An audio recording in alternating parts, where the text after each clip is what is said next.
So Bitcoin's proof of work is the backbone of its security. This is an article by Husat saying that the integrity flaw, or that there's an integrity flaw in Bitcoin's proof of work.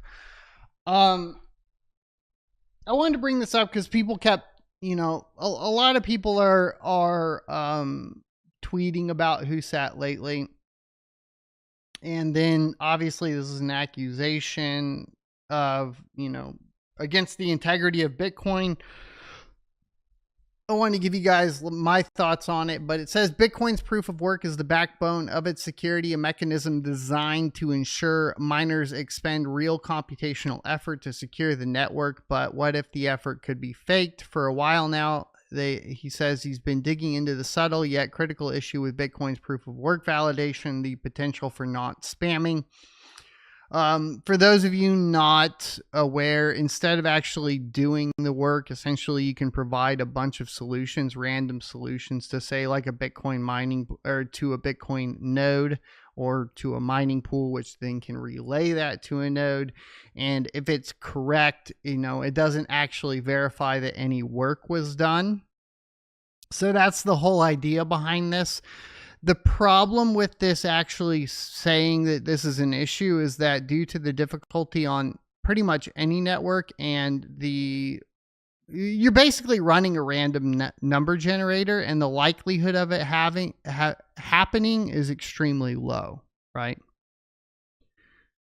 So it says it isn't about the efficiency of gaming a network hashing at over 900 exahash. It's about the integrity of the system itself. And it says that they're going to break it down here. So in Bitcoin, miners submit their work at 2 key points directly to a node via a submit block RPC call or through a mining pool using a Stratum protocol's mining submit call. That's what I said earlier, right? So when a miner submits a block to a Bitcoin node, they provide a hex encoded block hash through the submit block RPC call, and it gives you the data that's included. The node takes this data, computes the proof of work hash, and checks if it meets the difficulty target.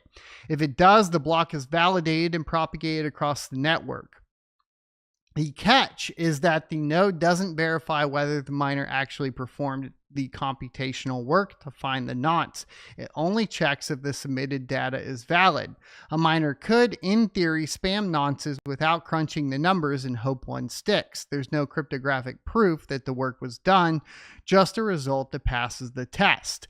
Bitcoin's nonce field is famously limited to 32 bits, offering a search space of 0 to whatever this number is. Was it 4 trillion? Let's see. No. 4,294,967,000. What the heck? My controller fell. There we go. So that's by design baked into the protocol, and changing it would require a hard fork. So the second entry point is through the mining pools, which use the Stratum protocol. Here, miners submit work with fields like, and they give you that. And there's an extra nonce. Yes, I see it, the extra nonce 2, and its pool providing sibling, extra nonce 1, expands the search space beyond the 32-bit nonce. But how does this fit into the puzzle? To understand that, we need to look at the Coinbase transaction. So every Bitcoin block starts with a Coinbase transaction. The one that mints new coins as the block reward plus transaction fees. Unlike regular transactions, it doesn't spend existing inputs. Instead, it has a single input with a script sig field, which isn't executed like a typical script. It's just data up to 100 bytes that gets hashed into the block. So miners append extra nonce 1 and 2 to the Coinbase transaction script sig. This script sig is serialized and hashed to produce the Coinbase transaction hash.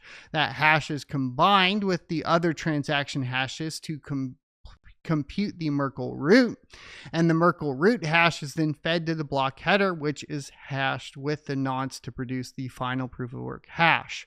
The script sig is flexible. Its only constraints are the size and the bit 34. It must start with a block height leaving the rest for arbitrary data. Miners and pools use this wiggle room to include extra nonces, effectively expanding the search space without altering the 32-bit nonce field. It's a clever workaround, but it doesn't solve the core issue.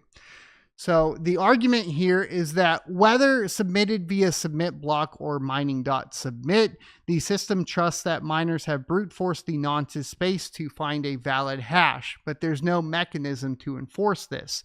A miner could spam random nonces or even pre-computed ones, and if one happens to work, the network accepts it. The extra nonce helps pools coordinate work distribution and increase the search space, but it doesn't prove computation either. This isn't a hypothetical attack vector, it's a design limitation. At 900 exahash a second, the odds of non-spamming succeeding are astronomically low, but that's not the point. The point is trust. Bitcoin security rests on the assumption that miners are doing the work, yet the protocol can't verify it beyond checking the output. In a system built to eliminate blind trust, that's a crack in the foundation, is what they argue. Now, I don't think this is as serious. Like, obviously for Bitcoin, not a big deal. I think the argument is for basically smaller networks like WhoSat, for example, right? Bitcoin's proof of work isn't just about preventing double spends. It's about ensuring a decentralized network stays honest through computational cost. If that cost can be bypassed, even theoretically, it undermines the system's integrity. So it says, can it be fixed? Essentially, they're saying, the cost to mint is directly related to actual work being done, which I do understand that point of view.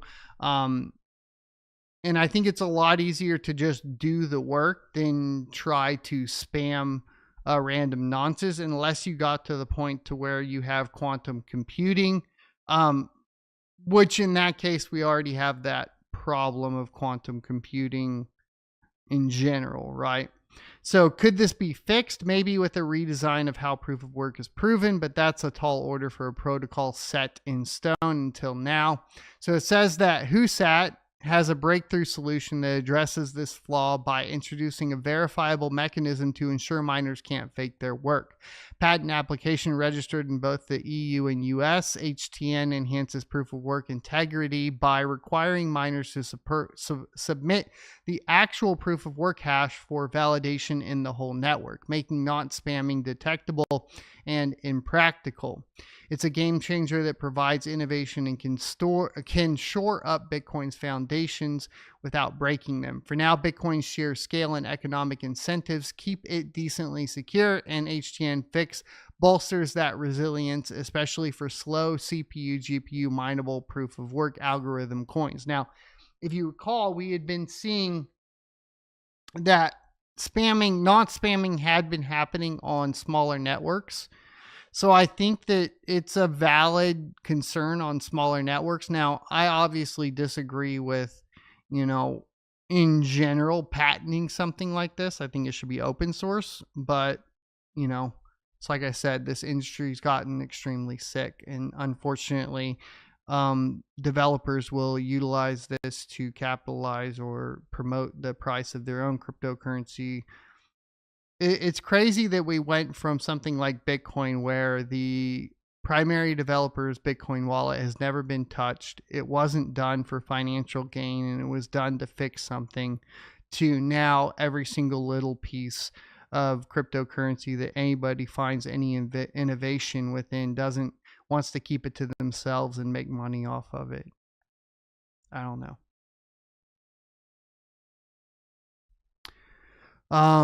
With Q-Day, the moment quantum computers could break cryptographic algorithms like SHA-256, drawing closer, these design quirks take on new urgency. A quantum leap in computing power might not just threaten Bitcoin's encryption, it could amplify vulnerabilities like non-spamming. Specifically, Grover's algorithm, a quantum algorithm that provides a quadratic speedup for unstructured search problems, could slash the time needed to find a valid nonce from brute force efforts.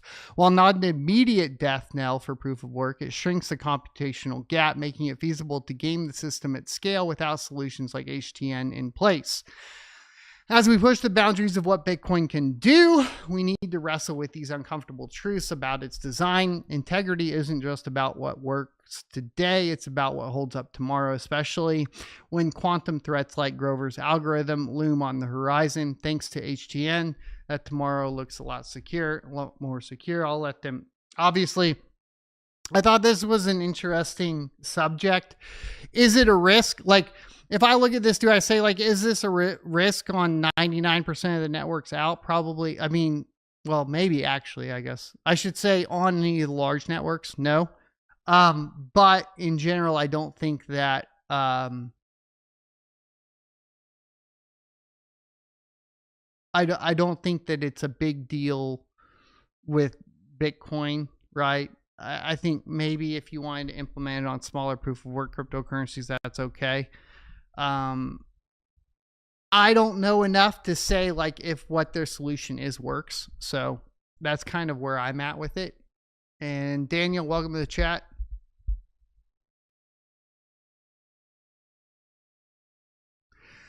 Artist Satoshi says it's a WhoSat ad. Yes, that is true.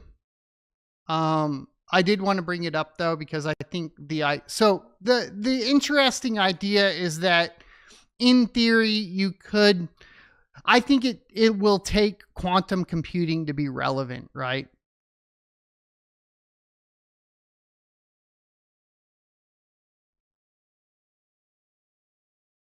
Because you have to spam at an extremely high rate.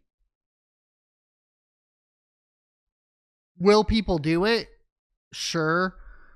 But it would be effectively like running, like it would be effectively running a lotto miner, right? Which is what it is, which I have no,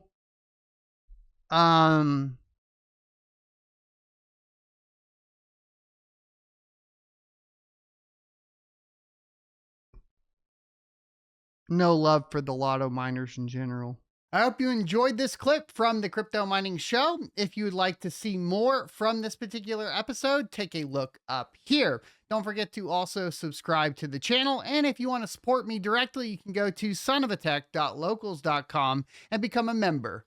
Thanks for watching, and I will see you next Tuesday.